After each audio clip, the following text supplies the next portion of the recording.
Well, uh, interesting article I want to read you from Silver Doctors. Canary in the Silver Mine by Stuart Thompson.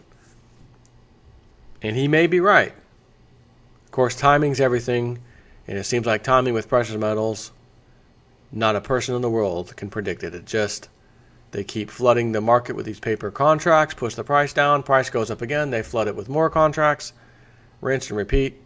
Again, these things will be done until they don't, until they can't. And the day is coming. You just have to be patient when it comes to silver. Strangely enough, when you look at the cryptocurrencies, there's no control like that. They don't have these paper ETFs, paper derivatives, futures market, like I said the other day, to control Bitcoin or Ethereum or anything. And isn't it funny how that market reacts? It's out of control. People are making profits more than they could have ever imagined. Fairy tales don't end that well. But it's the only market that's not rigged. Isn't that interesting? But having said that, I am 100% still all in on silver. Gold is good. Silver is going to do better. My opinion. At the end of this video, for my new subscribers, as well as anyone else who's maybe sitting on the sideline wondering, should I buy some silver? Where should I get it? SD Bullion has set up a link for me, for my subscribers to use, new customers only over there, for a 10-ounce bar of silver at freaking spot price. At the end of this video, I'll talk about that. Canary in the Silver Mine, Stuart Thompson. An upturn in money velocity is imminent. It's not the canary in the gold mine, but the canary in the silver mine, and it will usher in the inflationary bull era for the entire precious metals sector. Number one, the average gold market investor should be quite happy right now. If that's not the case, the investor has likely used price projection analysis as a reason to chase price. It needs to deploy a new set of market tactics. And number two, double click to enlarge this very nice looking daily gold chart. Gold has been in an uptrend since December, which I'm not going to show you this right now. Note the consistent pattern of higher highs and higher lows in the chart, which I will show you. Let's just show you that real quick. Right, higher highs and higher lows. So here's where we are now after the big slaughter that we just recently witnessed. So he's showing this as looking good. But again, I look at a lot of this stuff, charts and fundamental. When the stuff is rigged, the stuff is rigged. However, I've said this a while back, it appears that whenever they do a number on gold and silver, the amount of time we used to have to wait before they rebound has become exponentially smaller and smaller and smaller. Again, silver's 1693. It's down 2 cents, actually. It's down 2 cents. 1693. It was just 1615. They smashed it down to 1615. A couple days goes by. Oh, here it is. 1693. Have a nice day. Gold was way down low, 1200s. Up. It's up 1260 now. 1260. So again, they flood it, throw the kitchen sink at it. It goes down and comes right back up. Number three, I use the 1477 series stochastics oscillator on daily charts, on key daily charts instead of the popular 1433 series, because it smooths out a lot of false signals. On the oscillator, as the oscillator reached the oversold area of about 10 in mid-March, Indian dealer stocking for ACA was ramping up, and the oscillator slowly became overbought in the 90 area. It's important for investors to look at major fundamental events like Chindian festivals and U.S. central bank policy changes. When those events are in play with the 1477 stochastics oscillator in the oversold position at about 10, significant rallies can be expected to occur in the gold market. When those events occur with the oscillator in the overbought area at about 90, price declines that are large enough to demoralize investors can occur. As Indian dealer stocking for ACA peaked in mid-April, the oscillator was overbought and rolling over. A decline was expected, and it happened. Now the oscillator has declined to about 10 and flashed a crossover buy signal. A rally was expected, and it's now actually in play. A mid-June rate hike should be the catalyst that gives the big uptrend from the December lows as a booster shot. Regardless, from a tactical standpoint, it's very important for gold market investors to avoid placing large buy orders when the price of gold has already rallied significantly. That's easier said than done because gold is the world's ultimate asset, and any rally may be the start of something much bigger. It takes a tremendous amount of intestinal fortitude for an investor to patiently wait for the market to decline when it rallies relentlessly higher. Investors who feel they must get in on a big rally should consider the use of call options that don't use up much of their capital. These options offer large potential reward and very limited risk. Double click to enlarge. I don't need to show this GDX chart. Gold stock enthusiasts need to remember that GDX surged from the December 2015 lows of about $13 to the $31 area in a very short time. It will take several more rate hikes to reverse money velocity and create enough institutional interest in gold stocks to drive GDX to a new all-time high, but it will happen. In the meantime, I'm an aggressive buyer of GDX on every 10-cent decline in the entire $23 to $18 price zone.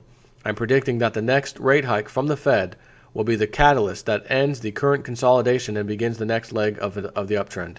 On that note, please click here now, which I'm not going to. Double click and enlarge. Janet Yellen has stated that her goal is to raise short-term rates while holding the line on long-term rates. The price action on this T-bond chart suggests that she's been successful and will continue to be successful, and that is very positive for gold. Please check this chart. Global oil markets are on course to reach a supply-demand balance in 2017, the IEA said, with supply deficits expected to pick up speed in the near term. Oil is the biggest component of most commodity indexes. If OPEC extends the production cuts for the rest of the year, and I think they will do that, oil should begin a new leg higher. In turn, what would add significant pressure to inflation indexes. That would add significant pressure to inflation indexes. Please click here now. Inflation in England is also starting to rise, and I expect that to happen across Europe very soon. Silver bugs may have been disappointed by the recent decline, but this is a key accumulation area for investors who want to be part of the next big rally in a profitable way. Many analysts are frustrated with the performance of silver relative to gold. Those days of frustration will end as money velocity stages a dramatic reversal to the upside, but not before that happens. Fundamentals make charts, and fundamentals make ratios like the gold versus silver ratio. An upturn in money velocity is imminent. It's not the canary in the gold mine, but the canary in the silver mine, and it will usher in the inflationary bull era for the entire precious metals sector, he says. Special offer for website readers. Please send me an email. Which again, I'll link this website, and you can read the whole thing, look at the charts if you want, or check out this guy's site. And I'll send you my free Cream of the GDXJ crop report. Anyway, so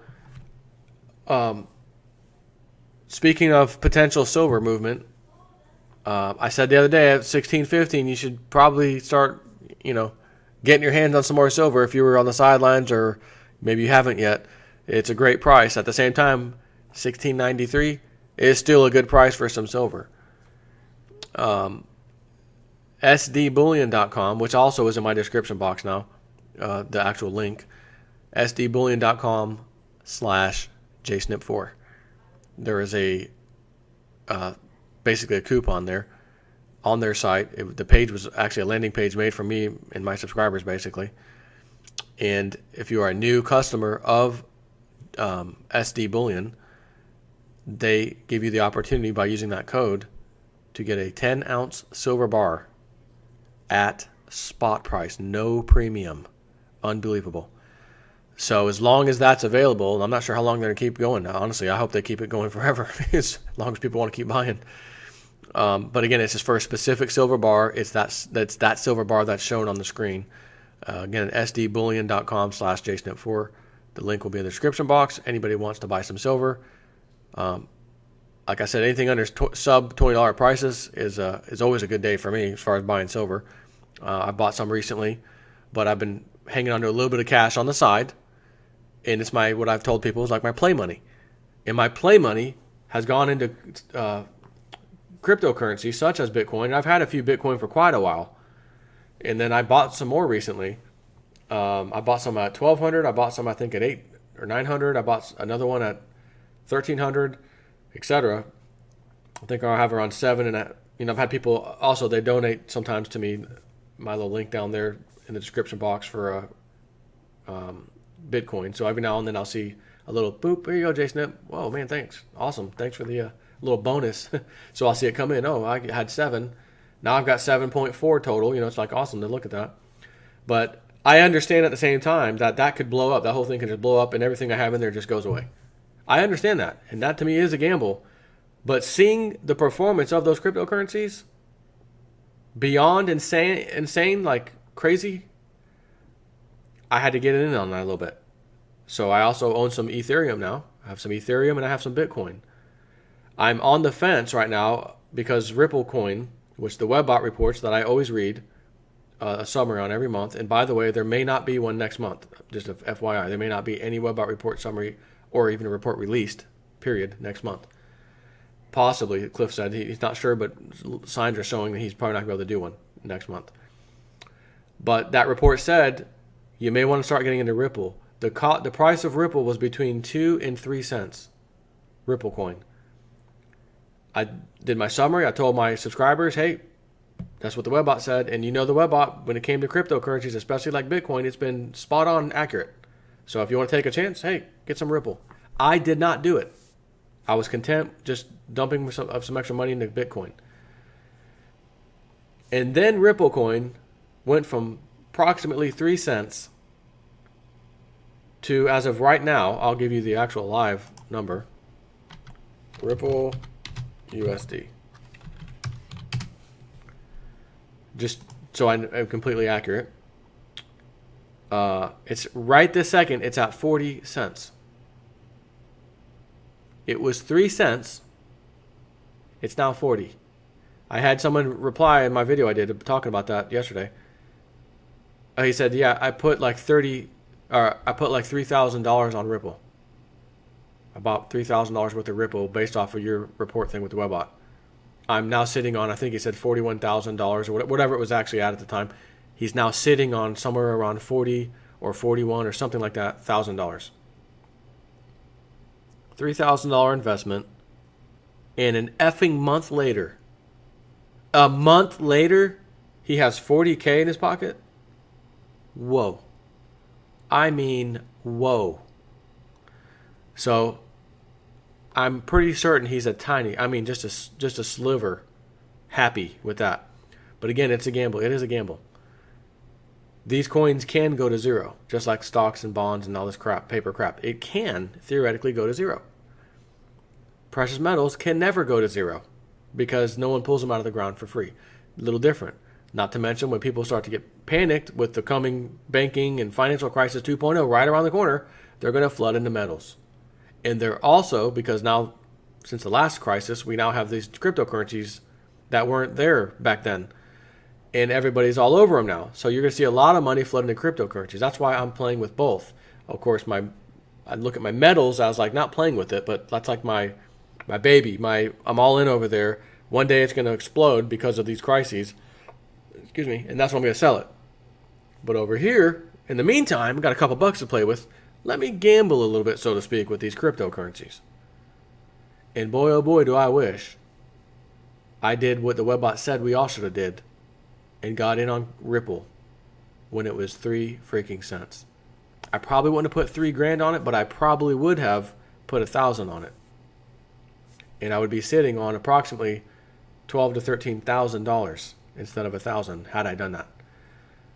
So the question is, at 40 cents, are we crazy enough, or am I crazy enough to put some kind of money on Ripple right now? If I look back at other cryptocurrencies that started off in the same fashion, I would have to say yes, because they started off pennies, $1, $2, whatever, and then they explode 90, 80, 90, 100 bucks. Whoa, what? So we're looking at Ripple coin at 40 cents. It could go to a few dollars, sure, why not? And you can make it, if it goes to $2, $3, $4, I want to know, the guy that commented, you now have 40,000 or so. Just let me know if that happens before summertime. Let me know what you're sitting on now, just so I can get a little sick to my stomach and hear how awesome that was for you. And also, good job. I'm proud of you. But I will tell everybody, the webbot did also say sometime around summer, which could be June, July, August. I don't know, but it said around summer, whatever Ripple does, the data suggests that it'll kind of peter off. So let's assume maybe Ripple goes to $2 or $3. I don't know that. It didn't say that. But let's assume for a second that it goes to $2 or $3. And then summer comes and it just stays between $2 and $3. And then fall, winter, etc., it just stays there. 2018 rolls around, it's not really moving. However, Bitcoin's back up and moving crazy. Ethereum's going crazy, right? That's what kind of I got from the report. So we're not in summer yet. It's May. We do have June, July, August, technically. And I cannot say where it's going to go because I don't know. But I just wanted to just share that one last time. So take care, my friends.